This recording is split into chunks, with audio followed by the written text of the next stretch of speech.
Gridiron Warrior podcast is built for strength and football coaches who want to run the best possible programs for their athletes and their communities.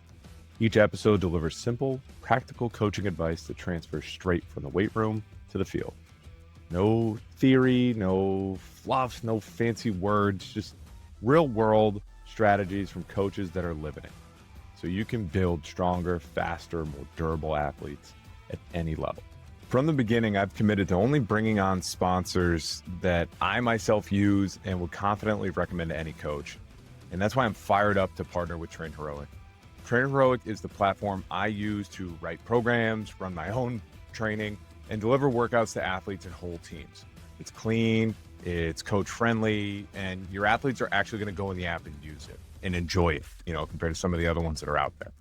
If you're a strength coach looking for a better way to program and get that information to your athletes, or if you're a coach and you just want, plug and play, ready to go training programs that you don't have to build, TrainHeroic is it, okay? And here's the kicker for anyone that is a supporter of the Gridiron Warrior. Start a free 90-day trial of TrainHeroic using the link, trainheroic.com/Gridiron Warrior, and I'll drop 2 12-week training programs right into your account so that you don't have to start from scratch. You can start with 2 12-week programs built in there, tweak them, change them, customize them, and get a good feel of using the app. And those will be in there for you, so you can use those. So head to www.trainheroic.com/Gridiron Warrior, start your 90-day free trial, and reply to your welcome email saying that you want those 2 12-week training programs from me, and I'll make sure you get those. If you're a high school coach trying to bring structure and feedback to your jump and speed training, you need to check out the Plyomat. The switch mat technology is precise, durable, and it's far more reliable than those laser-based systems. More importantly, the feedback is instant. Your jump height, your contact time, RSI, it's all shown on the remote, the controller, and it's logged in their app as well. You can use it every single day as a checkpoint. Are your athletes hitting plyo numbers or thresholds? We use it in season to gauge readiness. You can check their ground reaction force and see if their springs are there as well. It's something that you'll bring out and use every single day in the weight room. If you follow Rich Burnett, the founder, you already know that the education piece is big too. He's a high school guy at heart, and so is the company. So, Plyomat is there to provide everything that we talk about in Gridiron Warrior, actionable results, real service, great customer service, and they're trying to bring jump training to the next level. So happy to support them. Check out the Plyomat. On today's episode, we have Coach Mike Morgan talking about high school training down in Georgia, but specifically about middle school training and how setting up a middle school program can allow your high school program to flourish. So we talk about the differences in training. We talk about how to get those middle school kids up and running, and then also some inside secrets about what it takes to really run a great program down there. This is a good one. Stay tuned. All right, we're back with another episode of the Gridiron Warrior podcast. Today, I have on Coach Mike Morgan, my good friend. Well, way back to Springfield days, so I'm excited to have you, man. Start us off here. Just give us your life story. Give us a recap. We don't need the entire book, but just give us a couple chapters. So I grew up in upstate New York, just north of Albany. And then I actually went to University of Rhode Island for my undergrad, where I did some volunteer work in the weight room there. Got my start into college strength conditioning, bounced around to different internships in the Northeast. Then we were at Springfield College together, 2013 to 2015. After that, I went down to the Citadel from 2015 to 2019, and I got to Jefferson in January of 2020, and I've been here ever since. And I work with all sports here at the high school, and then we'll talk about my relationship with the middle school here as well. For the people that don't know Georgia football, give us the breakdown of Jefferson in terms of specifically football. I know you work with all that, but what level is that? Where does that stack up? Have you had kids go on to the next level? What does that look like? So we're in Northeast Georgia, and we are a 3A school in Georgia. It goes up currently to 6A. We're a school of about 1,200. So we're about middle ground. Anybody who's familiar with South, we're a city school as opposed to a whole county. So a little bit smaller, and we're allowed to take out of district kids, but that does count against us. We spent a few years playing in 5A, even though we are a 3A school. Every out of district kid counted as 3. Last year just shout out to the athletic department. We were the most successful athletic department in the state of Georgia. All of our sports went to the postseason, a couple of state championships, a lot of Final Four, Elite Eight went on. We've got a good thing going here. Heck yeah. Awesome. So here's before we get into the details of why I brought you on today, question I always ask everybody that comes on here is, it doesn't have to just be about football, obviously strength and conditioning as well, but it's not a job, right, that is going to pay you a ton of money. There's only one Nick Saban out there. The rest of us are all just making sure we're getting the mortgage paid for. So, but to be fair, you've carved a really great life for yourself. You know what I mean? Like, I know you personally. I know you have the family, the kids, and Yes. you're living the dream. You said you wanted to be a strength coach. You're doing it. So why do you love strength and conditioning? Why do you love football? And it's something that you've always kind of been around. So what keeps you going? What is that love about those things? It may be cliche, but it's all about the kids, especially in the high school setting. I see my kids every single day here. We live where we work. I live half a mile down the street. We go to church with kids that I teach and families that we're around, and we love the community that we're in. And I feel it's my duty to pay it forward. I wouldn't be where I was today if it wasn't for the people that poured themselves into me. And, I want to do the same for these kids. And like I said, when I see them every day, I even have kids, we'll talk about the middle school that start out as fourth graders coming to my summer camp that next year they'll be in the high school. I feel like we're able to have a great impact on them because of the consistency that we have at this level. Love it.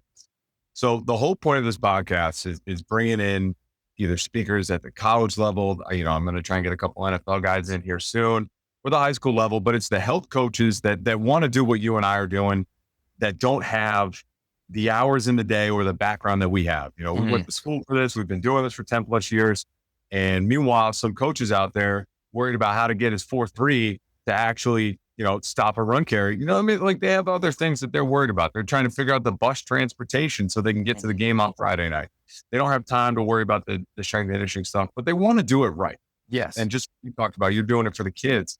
You want to be able to set up a program that it's going to be successful and it's going to build the foundation of physical fitness and something that's going to last them a lifetime. So you want to make sure you're doing it the right way. And, I brought you on today because I know you have a middle school program. I know you have a kind of a feeder program that goes into high school, and it fits in with the PE curriculum and it fits in with all that. So I don't have a middle school program, right? Being a college strength coach. So I need to bring in somebody who can talk better about that. So get us started here. What does a middle school program look like? I know you kind of had something in place before you got to Jefferson, but it sounds like you kind of revamped it, re-improved it. And then how does that kind of set up into your high school program? We're lucky enough that our middle school strength and conditioning, just like the high school, is part of the school day in Georgia. That's part of the PE curriculum. What that looks like at each grade level is a little bit different based upon how their day is set up. It's a great thing, but sixth graders, we have them for 9 weeks. They're on a quarter system. That could be the first 9 weeks, second, that could be in the spring, but 9 weeks is better than nothing. In the seventh grade, they're able to get in there for half the year, whether that be spring or fall. And then in eighth grade, they can be in there half the year, or I was able to get set up where we kind of supersetted their health class with strength and conditioning, or weight training as it's called in Georgia. And every other day they're in health or weight training. The class flips the next day, and then they have one big speed day. And that way they, instead of having just health in the fall and weight training in the spring or vice versa, they can be exposed to it year round. I also am spoiled where I have 2 coaches over there at the middle school that work with me, and, they implement that. That's their teaching responsibility. They're sports coaches as well. I have a flexible schedule here at the high school where, sometimes it's during lunch, but I pop over and see each grade at least once a week, 6th, 7th, and 8th graders. And before stipend, sir, is that a stipend for them, for these 4 coaches, as an additional responsibility, or is it part of? No, that's their class. Instead of teaching math, they teach strength and conditioning. The 2 guys, they split ISS and weight training. So Awesome. One does 6th grade, and then the second half of the day ISS, and the other one is in ISS in the morning, and then 7th and 8th grade in the afternoon. So you're knocking all strength and conditioning, all weight training out during the school day. Do you have anything after school? Do you have anything before school? At the high school, I do have before school 3 days a week, Monday, Wednesday, Friday, nothing after school. We don't do anything before school with the middle school. At the high school, the before school group, in the fall, our baseball team lifts as a team. It's the only way that in Georgia they were able to get together as a team. If they have a baseball out there, there can only be 4 of them and 1 coach.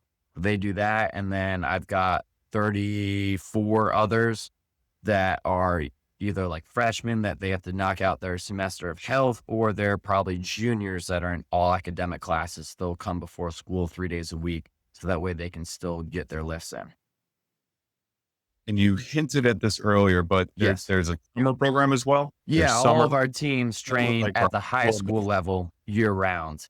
Okay. And then I do a summer camps, 4th through 7th graders twice a week if they want. So the middle school program isn't as, structured in the summer, but they have an opportunity to come see me if they'd like. And then high school, I mean, if they're in town, they're here. All our sports, not just football.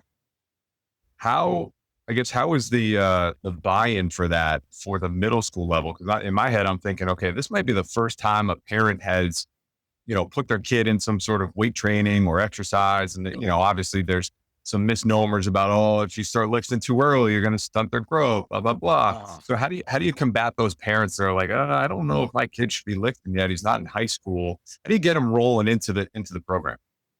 We're lucky here. We have people knocking at the door to get into the middle school. We're overfilled every class. I think that starts with what you do at the high school and the buy-in from the sports coaches. If you do a great job at the high school, the sport coaches, that's their feeder program. That's their future. They invest a lot of time in that, and that's going to trickle down. And they're going to want their kids in the weight room in middle school, because they know that if they're not, they're going to be behind by the time that they get to high school. So that's how we get the buy-in there. The other thing is, I do stay in not super close because they got plenty of stuff to do, but the middle school administrators, you need to keep them in the loop. And when you see them, keep them updated and, keep parents from calling and emailing them about issues. If you do a good job, it kind of speaks for itself. I do know people out there that will set up parent meetings and social media and all that, and that's great. That's fine. We don't. And like I said, I think that if you do a good job, it speaks for itself, and people are going to be wanting in because they know that they're going to be behind if not.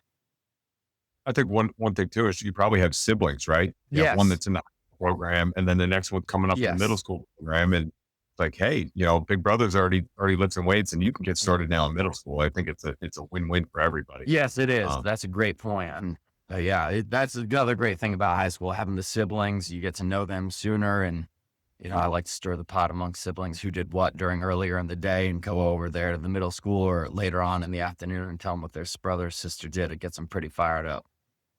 Heck yeah! All right, so let's get into the nuts and bolts of what a middle school program is going to look like, maybe compared to a high school program. What are the hey, by the time, do you have it set up as by the time they finish 6th grade versus 7th and 8th grade, different expectations for them? Yeah. What are things, some boxes we should be able to check off by the time they graduate from that middle school program and show up into a 9th grade, a freshman program? We'll start with the 8th grade. And the biggest thing is that I want them prepared for high school weight training. I mean, I'm fine teaching, and we still need to slow it down a little bit for them as 9th graders, but the less we have to do it, the better. And when they come over here for the high school, they should know how to front squat. They should know how to power clean. They should know how to bench. They should know how to row, and all the other stuff's warm up. But the biggest thing is that they should know how to work. And we're going to simplify the program for them at the middle school. And there is going to be some transition time for them at the high school, but that kind of takes care of itself over the summer. And by the time that we start here in Georgia, early August, by the time early August hits, I mean, if they've been through the middle school program and with me in the summer, they're rolling. The expectations, like I said, they start in the 8th grade, and then 7th grade, I want them to know how to front squat. We're going to teach them to hang clean, bench press, do, again, jumps and sprints. But the thing that I've learned that I'm opposite on now than when I started is I thought you need to do all the movement stuff and then the lifting stuff would take care of itself. And I flipped. You need to spend a lot of time on the lifting stuff, and the movement stuff you can catch up on later on at the high school. Also, our time is limited with them. They're probably on a semester system. I have that one group of 8th graders, like I said, year round. But they're also 50-minute classes. So by the time they change, getting in and out of the weight room, you're talking 40 minutes versus at the high school. I have them 5 days a week for 90 minutes. Sixth graders, it depends. I mean, what you do with the sixth graders in the first quarter of their sixth grade year versus the last quarter of sixth grade year, you can almost do 2 different programs. They're completely different humans. Even if they haven't hit puberty yet, coordinate. I mean, early in the school year, you're still dealing with kids that came out of the 5th grade. So it's super basic goblet squats. We can teach them to jump shrug with a training bar. We did this year for the first time. We taught them bench press at the training bar. I used to think you needed to be able to do push-ups before you did that. Well, kids can't control their core. They can't control their body, but they can control a 15-pound bar down and up and, eventually add some 2.5, some 5s, and so on and so forth. So that has changed. And I think as we get into the spring this year, that will look a little bit more advanced, as they've grown. When you say the movement stuff, you're talking about like speed work, Yes. plyometric training, like all those things, because there is that coordination aspect. Mm-hmm. Like you can work on them so much that they still are going to have to work on those things. Yes, it took a while, but have that limited time. You really should focus on trying to teach them the lifting stuff. That is probably a little bit more complicated, a little bit more coordinated. Most definitely. And that's a change we made in the last year. We used to think, we need to lift 3 days and get at least 2 days of movement in. And we switched it to 4 days of lifting and 1 day of movement. And, something's going on at school that week, which if you're a middle school coach, things happen randomly all the time, then that speed day is what's going to get cut. And we'll catch up later on. But I mean, if their feet are grown, they're going to be running goofy no matter how many times a week you sprint. I got D1 college kids that still run goofy, man. Yeah. So it's one of those things, like they need it. It makes you a better athlete, no doubt about it.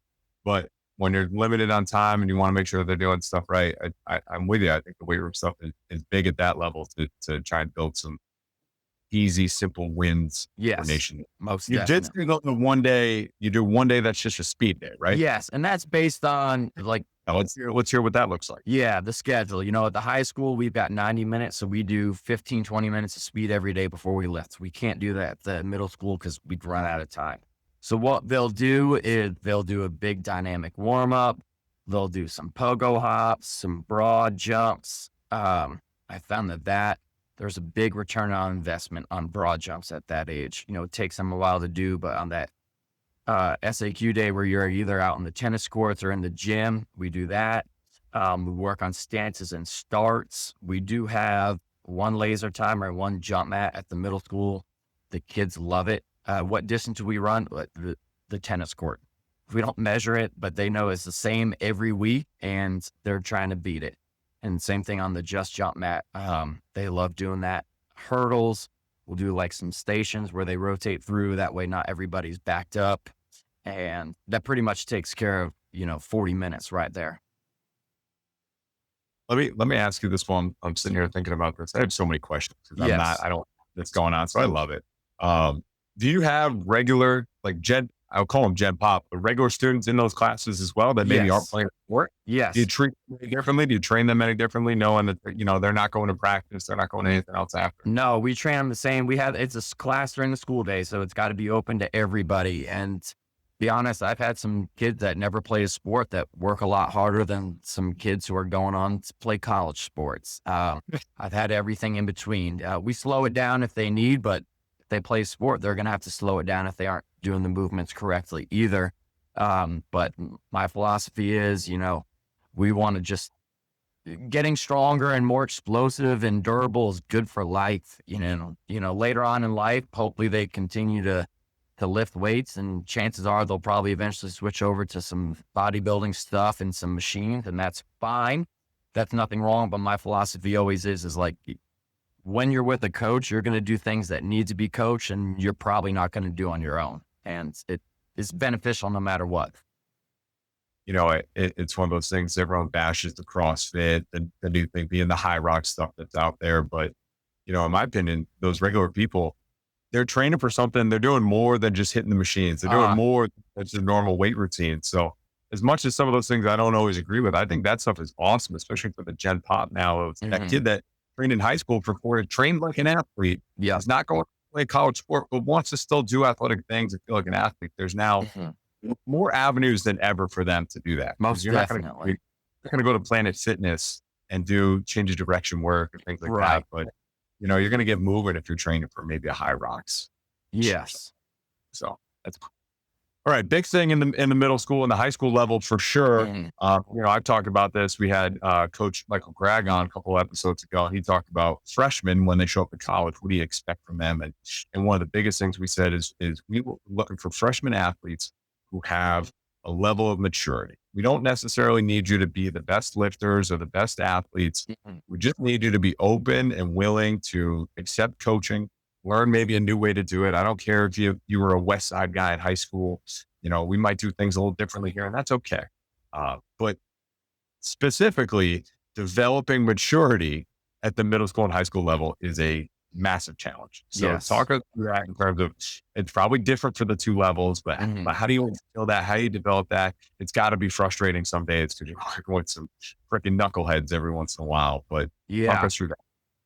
It no matter what, even if they are mature, it needs to be very organized at the high school level. And I know that I've told you this before, like, and if you're a high school coach, you probably already know this, but every lifter is called up every set. The first guy at the rack, the second or girl at the rack, the third. We're going to hit the whistle for them.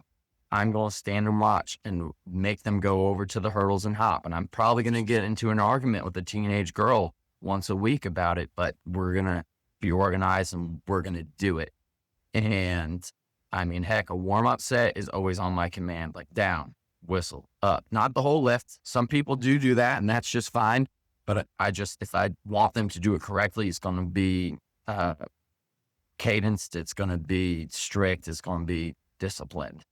At the middle school level, you need to do that as well. But part of this is a space thing and part of this is a focus thing. Like, there's no problem. I know I made the joke about arguing with a girl about hurdle hops, but that's generally not an issue at the high school. At the middle school level, even if they were the best kid and they want to do it right, I mean, they're going to get lost going from one place to the other and having to come back. So even something as simple as like doing core in between sets of squats, we don't even bother with. If we're squatting, you're a squatter, you're a spotter, or you're standing there waiting your turn. And it's ones, twos, threes, and that's the only thing going on. Now, when we bench, can we get some band pull-aparts in between? Sure, there's less technique going on between bench, band pull-aparts, but again, 1, 2, 3, and that's it. Now, when we do accessory work, and this is going to depend upon how your room is set up, but everything is going to happen at the rack. They're not going to roam around the room, even if we have the space. The equipment is going to be brought, and if that limits some of the exercises we can do because we don't have enough equipment for everything, then so be it. But we are going to do our circuit, accessory work at the rack, 3 stations, and everybody's going to be working. You're going to rotate to the next spot and wait. And chances are the first round, I'm going to call out the reps. And if that means I need to change the exercises so they cadence-wise match up with each other, then we'll do so. But that was probably the biggest change I saw coming from the college level to the high school level and then down to the middle school. But the simpler, the better. What's funny is I've noticed myself even still being in college. I do the same thing now. I intern for Connor Hughes, who's the head guy at Army now, but he talks about when it's time to squat, it's time to squat. Nothing else going on. Yeah. I think early on you get caught up in, maybe it's the triphasic stuff a little bit. And you're like, well, we got to go do this, and this in between, or it's a time thing. And you're thinking, okay, I've only got 60 minutes. I got to get all this stuff in. I've seen the quality of our lift improve by getting rid of that extra stuff. Yes. Now they're not walking around aimlessly. You're not constantly trying to maybe get that kid who's drinking another sip of water to come back and but you're a little bit more just locked in there. And then you get better spotters out of it. They're coaching each other now. There's a lot of hidden things going on there. And at the end of the day, you don't need to be doing 10 different things, right? You need a great warm, a little athletic development, the big lifts, and then, accessory work, right? If you're going to do maybe 3 things there, pair those up or triple those up. But pairs work really well too. You do, A, C, and D. Some of you guys might start on A and B. Some of you might start on C and D if it becomes a space thing. Yes. But I'm with you there. I'm in agreement on that one. I love that. Well, I can tell you at the high school level, if half the room is doing one thing and half the room is doing another thing, they're going to flip. Somebody's going to do the wrong thing, and it's not going to be on purpose. They're going to look and think that they were wrong by doing what they were supposed to be doing. Anyways, it's just, like you said, less is more and simple is better. What's the number one thing in your weight room that you're constantly correcting? And it's no fault to the kids. It's just one of those things. It's from day one till the time they graduate, you're going to have to remind them of this. You're going to have to correct this. You're going to have to coach this up. Lately, let's just say one of the best purchases I've made in the last 6 months was a phone bin for the weight room. So just a Tupperware, like a big old bin? Well, I got one that's got like 60 spots in it. But yeah, phones, if you're a high school coach, phone, especially like I came from the Citadel where like they're not allowed to do anything. And it was eye-opening. We've been battling it. And as social media has gotten deeper and deeper and the kids more and more, I thought they were all going to turn them in. They leave them in the locker room. They're embarrassed to put their phone in the phone bin. And if I catch it, I put their phone in the phone bin. And I'm sure that's going to be as a battle till the end of time. So are you a paper coach though? Are you printing out sheets for them, or do you have iPads? I'm printing out sheets for them. I'll print out, and we have 84 kids in the class. I will print out 84 kids before I worry about a kid recording their stuff on their phone, because it's just going to be a disaster. Man, I'm old school, so I'm with you right there. Yes. I still got the sheets. This is, in my opinion, and this is one thing I love about college, and I'm sure you feel at the high school level, this is the 1 hour of a day where a kid does not need to have a phone in his hand because he's got dumbbells or a barbell instead.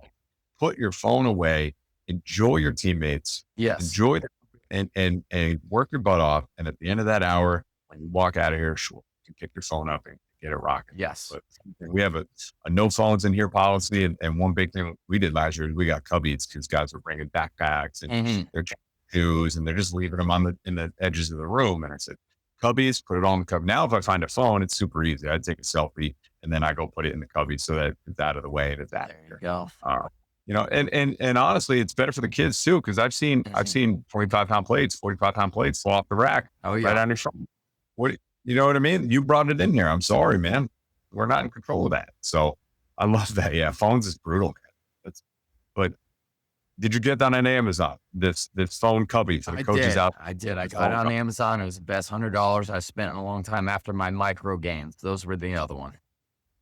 Somebody is the micro gains are great too. So especially I'm sure with their female athletes and stuff like that at that level. Yes. They get used constantly. We got them for the middle school too. Those are great. They're 1 1/4 pound plates. Yes. So if you don't have we don't have dumbbells from 15 to 20, there's no 17 and a half, but we can make 17.5 pound dumbbells now. Yes. So I'm sure you guys do the same thing. Yeah. No, those were a great purchase. Thanks to you. Awesome. I love that. I'm glad I was able to help out. What is a couple pieces of advice here for those high school coaches? If you're trying to start a high school program or a middle school program, and let's say you walk in, it's not necessarily built into PE yet, or it's something, how can maybe it's a football coach that's like, hey, I want to make our strength and conditioning stuff a little more official. What advice do you have for them to try and win over the athletic director, kind of win over the support they need to make fitness, make strength and conditioning a bigger piece of the puzzle? Yeah. I'm in the South now. I'm originally from upstate New York. I get it's not as popular up there. It is down here, but it's a game changer at the high school level, and the smaller of a school you are, the better. And that's not just football, that's all sports. There's plenty of research out there about it reducing your risk of injury and increasing your performance. And simple is better. A simple program executed well is better than a complicated program executed poorly, no doubt. And, start small, maybe twice a week, but I'll tell you one thing that has changed about me is that 3 times a week minimum at this age level in order to see true benefit from it. And at the high school level, you got to find out if it's before school or after school, whenever works best. But I'll tell you, most of our sports practice before school, they'll be able to find a ride unless, if you live a remote rural place. I get that can be an issue. That's where if you could tie it up with some after school buses, there you go. If you're worried about starting with the middle school, I would focus on 8th grade, the spring semester first. You can't get them year long, or your resources are limited. If you can get them in there the spring of their 8th grade year and then carry that over into the summer, you'll be way far ahead when they get into in the high school. Obviously. You think it's better to maybe start off the first year, just do the summer program and say, hey, we're going to open this up to the middle school athletes. Maybe our high school program's already rolling, but we're going to add students for the first time. And then if that goes well, you do that for a year or two. And then after that, you say, okay, in the spring, we're going to open up after school. And at that point, hopefully you've built it up, and depending, you can't be in two places at once. So you might need that hand to get that rolling. I think that's a big piece too. Is find somebody else who can do it. I guess in order to set that person up for success, you're probably going to help them write the program, and it's going to be similar to what they're doing at the high school level. Yeah, I write the programs. I meet with them, talk about it. And then, like I said, I go over there once a week because I don't just want to write a program and it's not just them. Like they're middle schoolers. Like we have 2 groups of 8th graders that lift. 8A, I don't know if it was by design that they're the more advanced kids, but they are. 8B, a lot newer. So we have to take it slower. For example, the more advanced kids, we do an explosive lift, a strength lift, and a circuit. Now we do 4 sets, 2 or 3. 8B, newer. We just do 1 main lift. Well, we do 5 sets of it and then 3 sets of accessory. So it looks like we're doing less, but the kids have made tremendous progress because it's slowed down for them and they get more exposure. The other group that's kind of been through 6th and 7th grade, they're able to roll a little bit quicker. But I wouldn't know that unless I'm going over there and checking. And if your schedule isn't allowed to check, like you got to be talking with these coaches all the time. Because they're the one with their feet in the trenches. We all had probably been around somebody that wasn't in the trenches, was sitting high up and telling you how to do things, and you don't like that. So make sure that you're not being that person. Awesome. Let's finish this thing up here. One last question, or maybe it might roll into 2, but now they've finished. Let's go to the opposite end. We started with middle school. Let's go to the opposite end. They're getting ready to go to college, right? They might finish, play football in the fall. They do their winter sport. They do their spring sport. I'm sure baseball is probably a big thing. Track and field is probably a big thing. Yeah. They get done with that.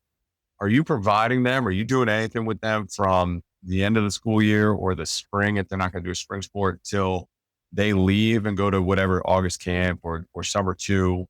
Yes. Because I know you've had some guys, especially that went on and played at a high level. So are you providing anything in between? Are they going out and seeing their own trainer? I don't know if you got to battle that private trainer stuff down there, but what are you doing with them when they get done with their last season? They're getting ready to go to the next level. If they are a kid that is going to do that. If they're in here during the school day, they're doing what we're doing. And, once in a while, they'll get some stuff from a coach, but I mean, we're already doing it. I wrote the freshman program. I mean, the freshman program we're hoping that they do it and it's simple. They're not going to get hurt doing it. We don't know if they got to do it in Planet Fitness or what. So I explain that to them, and usually they get it. They're all excited to get their college program, but I explain it and I talk to those coaches. I said, I'll talk to the coach if you need, and explain it. And usually we're all good. Now, if they are a football player and they aren't in there in the spring, and they can come before school with me 3 days a week and they can train with me, and that will set them up for success. Some of them like to, then Tuesday, Thursday, go do their own thing, just get 5 days in, and that's fine with me. I can write it. They can blend programs, or, if they get, a tier system 3-day lift with me, I don't care if they go to Jefferson Fitness and hit the machines twice a week. I mean, it's not the end of the world. They're getting clean squat bench in the other days. And then over the summer, I'll provide times that they can come in on their own. I'm not leading the group. Sometimes I have another small team in the weight room. They're off on the side, sometimes not. I'm happy to write a program for them and they can do it. If they want to come in and do their own thing at this point, I trust them enough that they can do their own thing off on the side, as long as they're not being a distraction to the group. But we do have a lot of them, and a lot of them, that play, soccer, volleyball at college, they're not staying there over the summer. So when they're, freshmen, sophomore, juniors, they can come through on their own time and get their lifts in. I was gonna say, you probably do that over winter break too, right? Give them a little bit of time if they're home for the holidays. If they want to come in at 5 a.m. over winter break when I'm lifting, yeah. But otherwise, I mean, this may not be a popular opinion, but I mean, when we're off, we're off. I got 2 little boys, a wife, and a family. These doors are locked when it's, everybody needs to step away. Heck yeah, dude. I love that answer. You save the open hours to the young people, right? Yeah. It's like you're a young coach on staff. You want to go in and grit. Awesome. But you know what I mean, man? We don't have dad bods. We got father figures. We got to stay Yes. home. We got time to be with the kids. We got to be with the kids. I Mhm. love that. Not the answer I thought I was going to get. I freaking love that. You don't really have anything to sell us, man. You're just out there just kicking butt, doing your thing. But it's somebody wants to reach out to you if they're like, man, coach was awesome. I got more questions for him.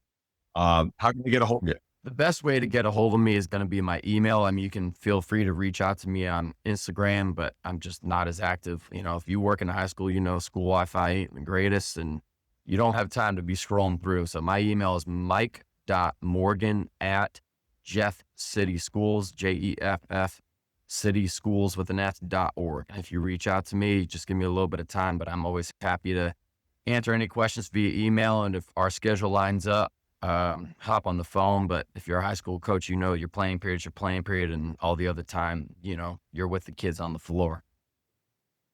My brother, I appreciate you sacrificing your planning period so we can Yes, get this sir. done Of today. course. All right, everybody. Thanks for tuning in. We'll catch you on the next.